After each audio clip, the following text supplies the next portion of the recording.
अस्सलाम वालेकुम वीवर्स। तो इस वीडियो में हम लोग पढ़ेंगे, ये हम पढ़ गए हैं 1.3 क्लासिफिकेशन ऑफ लैंग्वेज, ये हमने पढ़ लिया।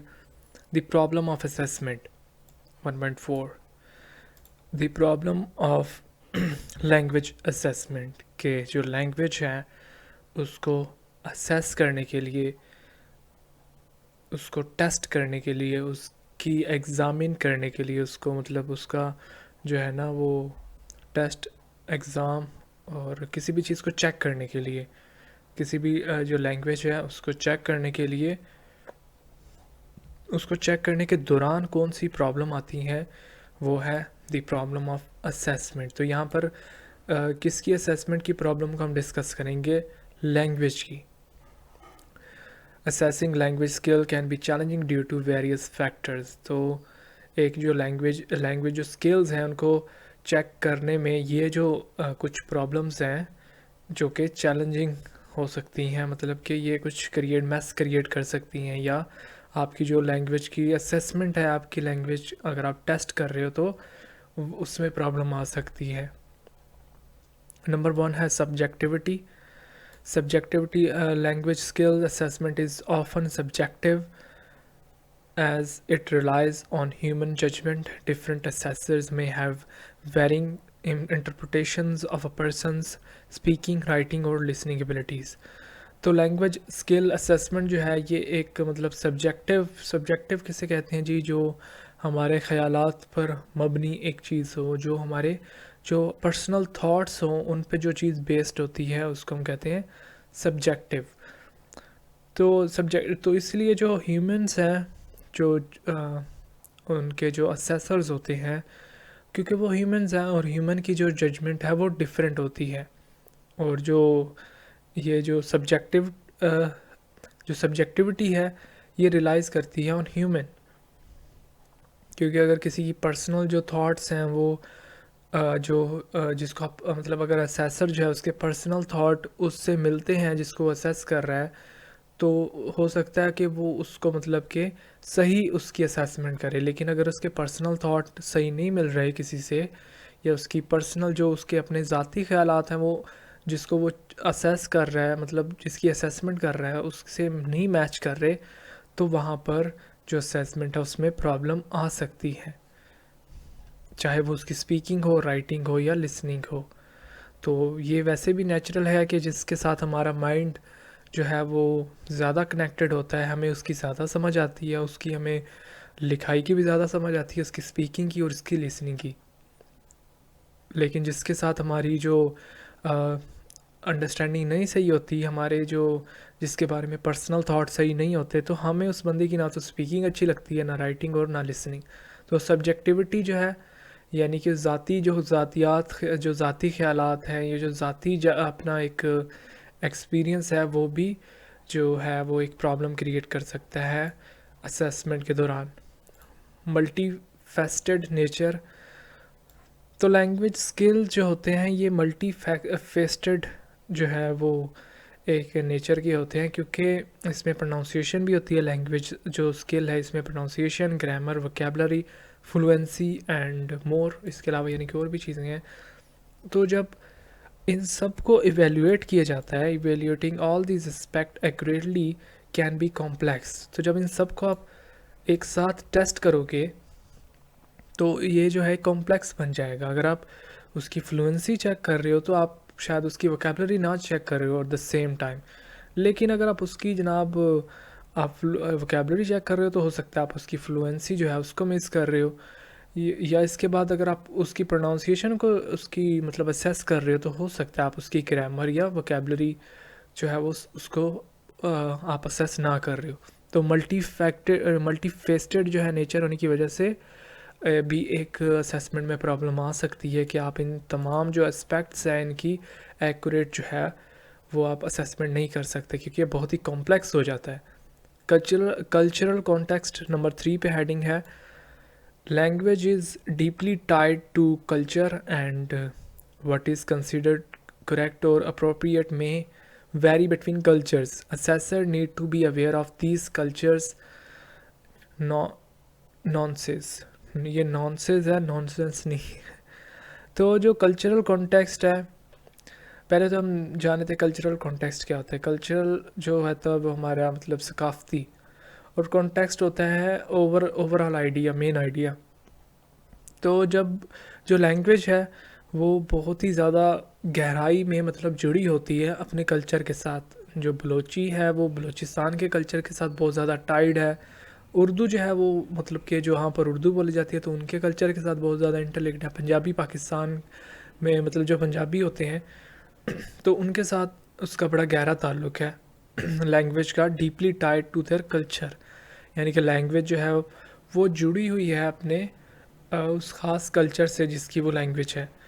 तो किसी एक जो लैंग्वेज है उसमें क्या चीज़ करेक्ट है, क्या करेक्ट नहीं है, ये जो असेसर होता है उसको मोस्ट ऑफ़ द टाइम नहीं पता होता। तो जो असेसर है अगर उसको नहीं पता तो वो उसमें जो है वो उसकी असेसमेंट में एक प्रॉब्लम क्रिएट कर सकती है। वो उसको शायद सही ना समझे, बट जो लैंग्वेज जिसकी असेसमेंट की जा रही है उसकी मतलब लैंग्वेज में वो चीज़ ठीक हो लेकिन असेसर को वो चीज़ ठीक ना लगे, because of their language related to the culture tied. मतलब जो लैंग्वेज है उसका कल्चर के साथ क्योंकि रिलेशन है। तो ये जो सारी चीज़ें हैं इसी वजह से जो असेसर है need to be aware of these cultures nonsense. तो मतलब जो असेसर है उसको पहली तो बातें पता होना चाहिए जो चीज़ें उस कल्चर में जो हैं वो पाई जाती हैं, जो चीज़ें ठीक हैं, जो चीज़ें सही समझी जाती हैं। अगर असेसर को नहीं पता तो that create a problem in language assessment. उसके बाद टेस्टिंग इन्वायरमेंट नंबर 4 पे है। The testing environment can be affect performance. Anxiety, distraction, or unfamiliar testing condition can impact a person's language skills during assessment. तो जो testing का environment होता है जहाँ पर असेसमेंट की जाती है वो भी जो जिसको असेस किया जा रहा है उसकी परफॉर्मेंस पे असरअंदाज हो सकता है। वो इन्वायरमेंट जो टेस्टिंग के दौरान क्रिएट हो जाता है जिससे एंग्जाइटी पैदा हो जाती है, डिस्ट्रैक्शंस उसमें हो सकती हैं, और जो जिसकी असेसमेंट करनी है वो अनफेमिलियर है, उसको पता ही नहीं है कि टेस्टिंग जो कंडीशन है वो क्या है। तो ये उस पर्सन पे जिसकी लैंग्वेज जो है स्किल असेस की जा रही है उस पर असरअंदाज हो सकती हैं ड्यूरिंग द असेसमेंट। जैसे कि आप लोग जब किसी कमरे में कोई चीज़ बैठ के अब जैसे कि आप कोई चीज़ टेस्ट आपका लिया जाए किसी कमरे में और आप पे उस कमरे का बहुत ज़्यादा इम्पैक्ट हो, वो मतलब बहुत ही अजीब जगह हो जहाँ पर आपका टेस्ट लिया जाए, तो वो आपकी परफॉर्मेंस को इफ़ेक्ट कर सकता है। आपको चाहे टेस्ट सही भी आता है लेकिन वहाँ पर जाकर हो सकता है कि वहाँ की सिचुएशन जो ऐसी हो कि वो चीज़ जो आपकी परफॉर्मेंस है वो वैसी ना रहे जैसे कि आपकी नॉर्मली होती है। उसके बाद interaction versus isolation. Assessment often occur in isolations, whereas real life language use happens in social interaction. इसको मैं हाईलाइट कर लेता हूँ। Interaction versus isolation. Assessment of often occur in isolation, whereas real life language use happens in social interactions. Isolating language skills from their natural context can limit assessment validity. तो जो interaction है और जो isolation ये दोनों different चीज़ें हैं, they are both different things. Assessment जो होती है मतलब कि जो लैंग्वेज की होती है वो एक ख़ास आइसोलेशन में होती है, यानी कि वो आपकी पब्लिक में आपकी असेसमेंट नहीं होती। आपकी असेसमेंट एक आपका असेसर होता है, एक आप होते हैं और कोई कमरा होता है, कोई ऐसी जगह होती है जहाँ पर आपकी असेसमेंट होती है। जबकि जो हमारी मतलब रियल लाइफ में जो लैंग्वेज है, हमारी लैंग्वेज तो रियल लाइफ में यूज़ होती है। लैंग्वेज हम अकेले बैठ के तो यूज़ नहीं कर सकते, हमें तो पब्लिक में ज़्यादा हमारी इंटरेक्शन अच्छी होती है। तो जो आइसोलेशन जो है लैंग्वेज को असेस करने का वो इम्पेक्ट कर सकता है लैंग्वेज असेसमेंट में, क्योंकि जो स्किल जो हमने बचपन से सीखे हैं वो तो हमने लोगों के साथ बोलने में हमारा स्किल ज़्यादा अच्छा होता है बजाय इसके कि हम किसी एक शख्स से एक कमरे में जिसमें मतलब हम उस शख्स को भी नहीं जानते और जो इन्वायरमेंट है वो भी बड़ा एक अजीब सा है। तो जो आइसोलेशन है और जो इंटरेक्शन है ये दोनों चीज़ें भी डिफरेंट हैं, और ये जो आइसोलेशन है that create a problem in language assessment. और इससे हमारी जो असेसमेंट है वो लिमिटेड हो जाती है, मतलब कि हम मतलब ऐसे हो जाते हैं कि जैसे हमें कुछ पता ही नहीं है, मतलब इस तरह से जैसे टीचर कोई क्वेश्चन आपको पूछे कभी कभार तो वो आपको आता भी होता है, लेकिन आप एक ऐसी मतलब आइसोलेशन में चले जाते हो कि आपको वो भूल जाता है, मतलब उस पर्टिकुलर टाइम में आप इस काबिल नहीं रहते कि आप उस जो टीचर का क्वेश्चन है उसका आंसर कर सको। नेक्स्ट जो है वो है resource intensity.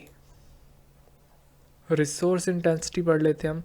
Comprehensive language assessment often required trained assessors, resources for scoring and feedback, making it resource intensive.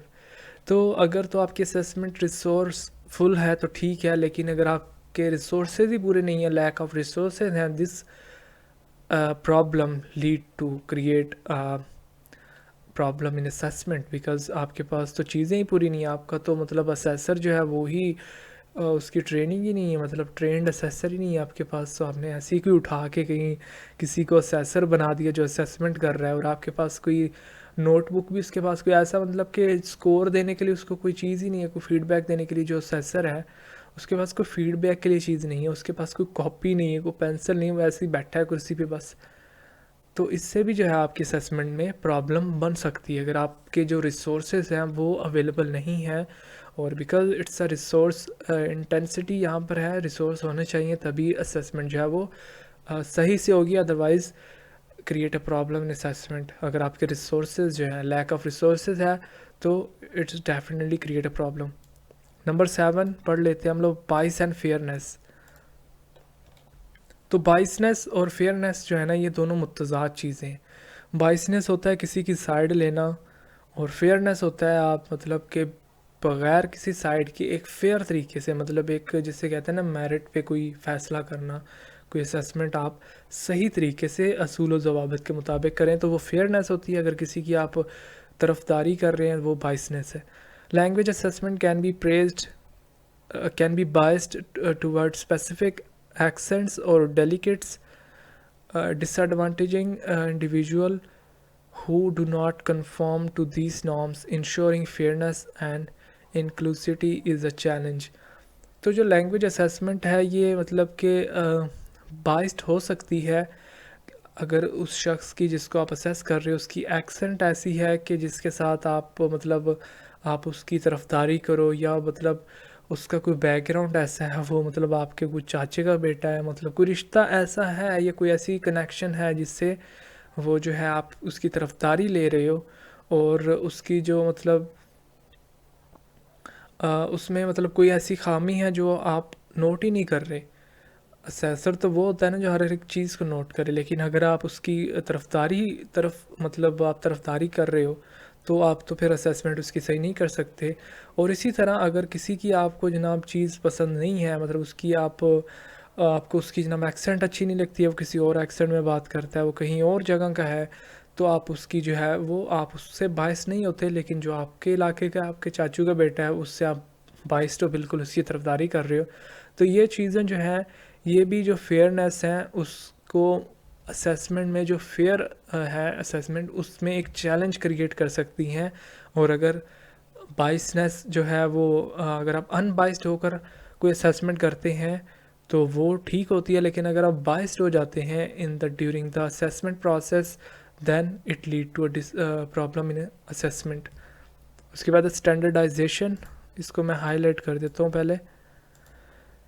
Standardization, developing standardized language assessment that are valid or reliable across diverse population and context can be significant challenge. तो जो standardised एक language को assess करने का एक जो एक criteria है वो हर मतलब की जगह पर लागू होता है, वो डाइवर्स जो पॉपुलेशन है उस पर अप्लाई होता है, लेकिन सब लोग जो हैं उस स्टैंडर्ड जो प्रोसेस है उस स्टैंडर्डाइजेशन पर मतलब कि पूरा नहीं उतरते सम टाइम। और यही वजह है कि अगर वो लोग मतलब जिसको आप असेस कर रहे हैं वो स्टैंडर्डाइजेशन पे पूरा नहीं उतरता तो वो जो है असेसमेंट में प्रॉब्लम बन सकती है। और जो डिफरेंट पॉपुलेशन है उसमें मतलब ऐसा भी होता है कि कुछ लोग ऐसे भी होते हैं जो कि उस जो स्टैंडर्डाइजेशन का जो प्रोसेस है उस पे वो उसको मतलब कि फ़ॉलो नहीं कर रहे होते, या उसको फॉलो नहीं कर पाते, या कुछ भी रीज़न इसके पीछे हो सकती है। जो स्टैंडर्डाइजेशन है अगर वो फॉलो की जाए ड्यूरिंग द असेसमेंट, देन तो असेसमेंट ठीक होगी। लेकिन अगर स्टैंडर्डाइजेशन कोई आपने जो है वो साइड पे कर दिया है तो ये फिर असेसमेंट में प्रॉब्लम क्रिएट होगी। ठीक है जी। उसके बाद नेक्स्ट है technology integration. Technology integration, as technology play a growing role in a language learning and assessment, keeping assessment up to date with technological advancement can be demanding. तो technology जो होती है आपको सबको पता है, आपका फ़ोन जो है वो टेक्नोलॉजी पे बेस है, और जो चीज़ आप यूज़ करते हो, वीडियो देख रहे हो, ये भी टेक्नोलॉजी की मेहरबानी से आप देख रहे हो। तो जो असेसमेंट है, जैसे कि हम लोग जानते हैं टेक्नोलॉजी जो है हमारी जो ग्रोइंग अभी जो टाइम चल रहा है, मतलब जो हमारा ज़िंदगी है हमारी, इसमें टेक्नोलॉजी का बड़ा एक रोल है। इसमें मतलब हम जो कुछ सीखते हैं टेक्नोलॉजी से सीखते हैं, और मतलब जितनी भी चीज़ें हैं टेक्नोलॉजी पे बेस करती हैं आज के टाइम में। तो अगर आप कोई टेक्नोलॉजिकल चीज़ इस्तेमाल कर रहे हो उसमें असेसमेंट में, तो वो आपकी अप टू डेट होनी चाहिए। और इसके अलावा अगर आपका असेसर जिसको आप असेसमेंट कर रहे हो, वो बंदा अगर टेक्नोलॉजी पे अगर असेसमेंट सही अपनी दे सकता है, वो टेक्नोलॉजी के साथ अगर ज़्यादा रिलायबल फील करता है असेसमेंट करने में, तो आप जो है उसको आप वो टेक्नोलॉजी इंटीग्रेशन, आप उसको टेक्नोलॉजिकल जो चीज़ें हैं वो प्रोवाइड करें, ताकि जो उस जिसकी आप असेसमेंट कर रहे हो उसकी जो डिमांड है टेक्नोलॉजिकल इक्विपमेंट के बारे में, इंटीग्रेशन के बारे में, कि वो मतलब कि आपको असेसमेंट देते हुए थोड़ा सा उसको प्रॉब्लम है, लेकिन वो कंप्यूटर पे तो सही दे लेता है असेसमेंट, उसकी सही असेसमेंट हो जाती है, वो बिल्कुल फील नहीं करता कि वो किसी आइसोलेशन में है। तो आप उसकी जो टेक्नोलॉजिकल जो इंटीग्रेशन की डिमांड है वो फुलफ़िल करें in order to get the good assessment in language. Otherwise अगर आप ये प्रोवाइड नहीं करेंगे तो उससे जो लैंग्वेज की असेसमेंट है वो सही नहीं होगी। उसके बाद है लाइफ लॉन्ग लर्निंग लैंग्वेज, इसको हाईलाइट कर लेते हैं पहले। Language skills evolve and develop over the time, assessing the language skill of individual engage in life long learning can be complex. तो जो लाइफ लॉन्ग लर्निंग है, मतलब लैंग्वेज स्किल जो हैं ये वक्त के साथ साथ जो है तब्दील होते रहते हैं, डेवलप होते रहते हैं। और लैंग्वेज स्किल को किसी को मतलब आपने असेस करना है किसी भी एक इंडिविजुअल की, क्योंकि जो लैंग्वेज है ये तो लाइफ लॉन्ग प्रोसेस है, और आप इसमें उसके हर पहलू को नहीं कवर कर सकते ज़िंदगी के, या उसकी जो लाइफ लॉन्ग लर्निंग है वो तो इतनी कॉम्प्लेक्स है कि उसको आप मतलब कुछ चीज़ों को ही आप असेस कर सकते हो, जबकि जो लैंग्वेज है वो तो लाइफ लॉन्ग लर्निंग है। तो असल में तो आपको लाइफ लॉन्ग लर्निंग जो है वो भी करनी चाहिए असेस, लेकिन क्योंकि वो बहुत ज़्यादा कॉम्प्लेक्स होती है इस वजह से हम उसको नहीं कर सकते। तो जब हम उसकी लाइफ लॉन्ग लर्निंग जो है क्योंकि जाहिर सी बात है, जब जैसे जैसे वो ग्रो होगा, उसकी एज बढ़ेगी, तो उसकी जो लाइफ लॉन्ग लर्निंग है वो भी डेवलप होंगी। तो इस तरह से हम लाइफ लॉन्ग जो लर्निंग है अगर असेसमेंट के दौरान उसको असेस ना करें तो भी जो हमारी प्रॉब्लम्स हैं असेसमेंट में वो आ सकती हैं। इसके अलावा हम मज़ीद भी कुछ पढ़ लेते हैं इस टॉपिक के रिलेटेड, क्योंकि तो ये कुछ एक्स्ट्रा चीज़ें हैं लैंग्वेज असेसमेंट में जो प्रॉब्लम जो होती हैं, चैलेंजेस जो होते हैं। नंबर 1 पे है बाइस, समथिंग समटाइम टेस्ट जो है फेवर वन ग्रुप और other another which is unfair, we want test to be fair for everyone.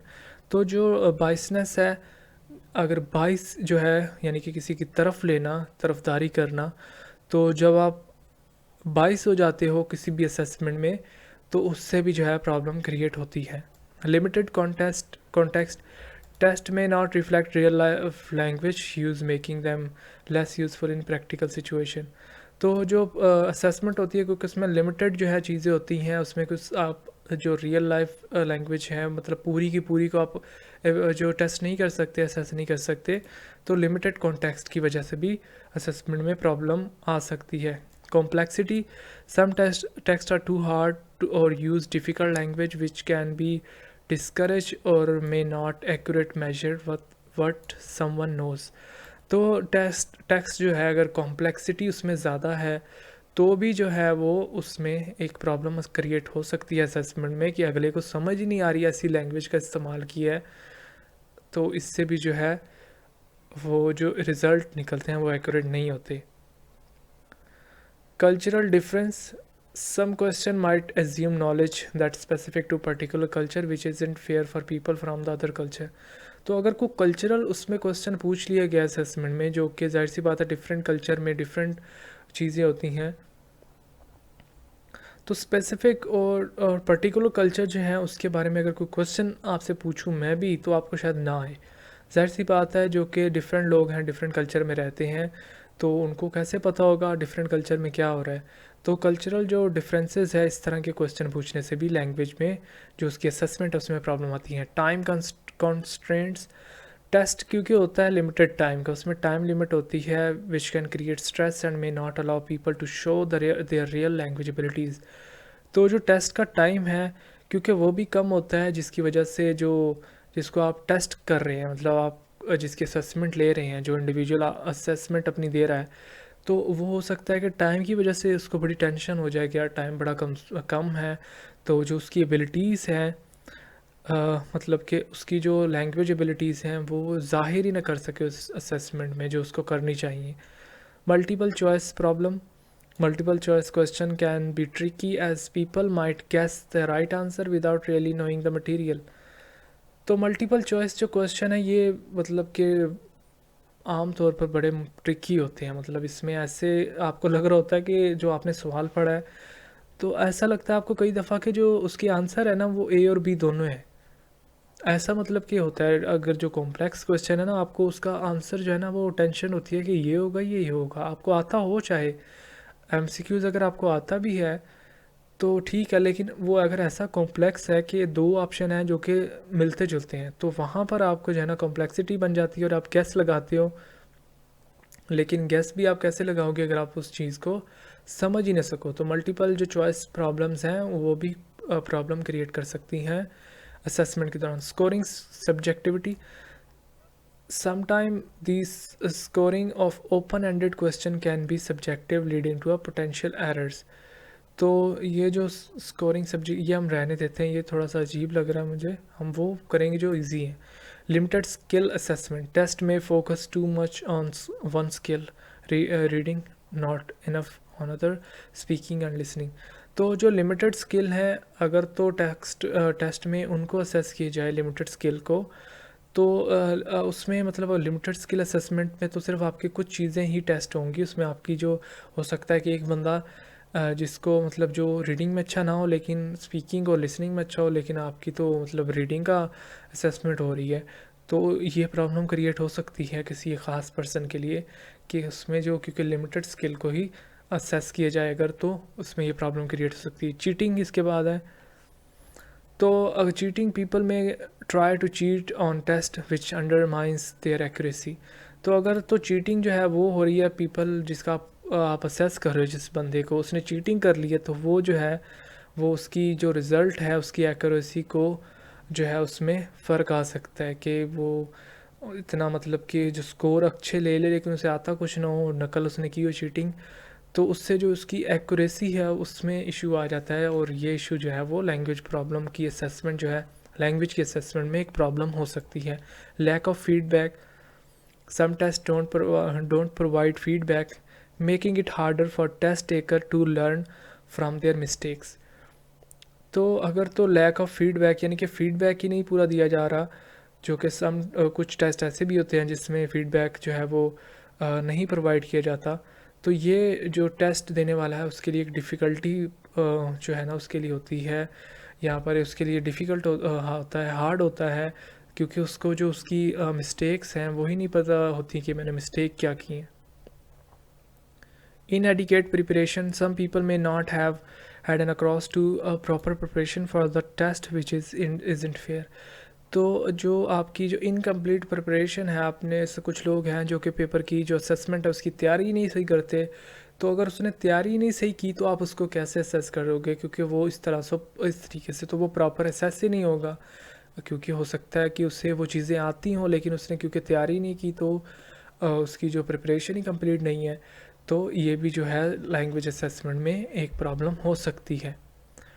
Testing anxiety, text anxiety can affect performance and some people may not be able to show their abilities. तो test में भी क्योंकि एक वो होता है, isolation होती है, और जो टेस्ट है वो एंग्जाइटी क्रिएट करता है, और टेक्स्ट की एंग्जाइटी कुछ लोगों में बाय नेचर भी होती है, जिससे उनकी परफॉर्मेंस जो है वो मुतासर होती है और वो अपनी एबिलिटीज़ को शो नहीं कर सकते। जैसे कि मेरी जो एक एंग्जाइटी है वो पेपर की है, मुझे आता सब होता है बट मैं उसको अल्फाज में नहीं लिख सकता। पेपर की कुछ टाइमिंग की कुछ ऐसी ब्रेन में एक एंग्जाइटी बन जाती है कि टाइम कंस्ट्रेंट होता है कि टाइम कम हुए, यार पता नहीं लिख लूँगा मैं कि नहीं लिखूँगा। तो ये चीज़ें होती हैं, हर इंसान में नेचुरल हैं। लिमिटेड एक्सेसिबिलिटी, ये एक्सेसिबिलिटी है, sorry. Some people with disabilities may face barriers when taking traditional test. Some people with disabilities may face barrier when taking traditional test. तो कुछ लोगों में कुछ ऐसी जो है चीज़ें होती हैं, कुछ ऐसी डिसेबिलिटीज़ होती हैं वो जो कि उनका जब टेस्ट होता है तो उसमें वो बैरियर क्रिएट करती हैं। तो ये वैसे इसको रहने देते हैं इसमें, क्योंकि डिटेल इतनी ज़्यादा नहीं है जो हमें समझ आ सके। हम वो करेंगे जिसमें ज़्यादा अच्छे से समझा। Limited authenticity, limited authenticity. Some tests lack real life communication elements like interaction with a real person which can be unrealistic. तो कुछ टेस्ट ऐसे होते हैं जिसमें रियल लाइफ कम्युनिकेशन एलिमेंट, जैसे कि इंटरेक्शन विद रियल पर्सन, के आपका मतलब रियल पर्सन जो है असली इंसान से ही ना इंटरेक्शन हो आपका, जनाब ऑनलाइन ले लिया जाए किसी एआई जो है ना वो बोट के साथ या कोई एआई वॉइस के साथ, मतलब उसमें रियल इंसान ना हो, जो रियल लाइफ कम्युनिकेशन एलिमेंट है वो मिस हो उसमें। तो इससे जो है आपकी लैंग्वेज असेसमेंट में प्रॉब्लम आ सकती है।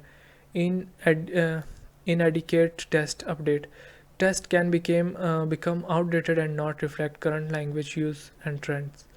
तो जो अगर तो मतलब कि टेस्ट जो है आपका अपडेट नहीं है और उसमें वो चीज़ें नहीं इस्तेमाल हुई, करंट लैंग्वेज जो है उसके बारे में, जो करंट ट्रेंड्स हैं उनके बारे में इंफॉर्मेशन नहीं है, मालूमात नहीं है, तो भी जो है लैंग्वेज असेसमेंट में प्रॉब्लम आ सकती है।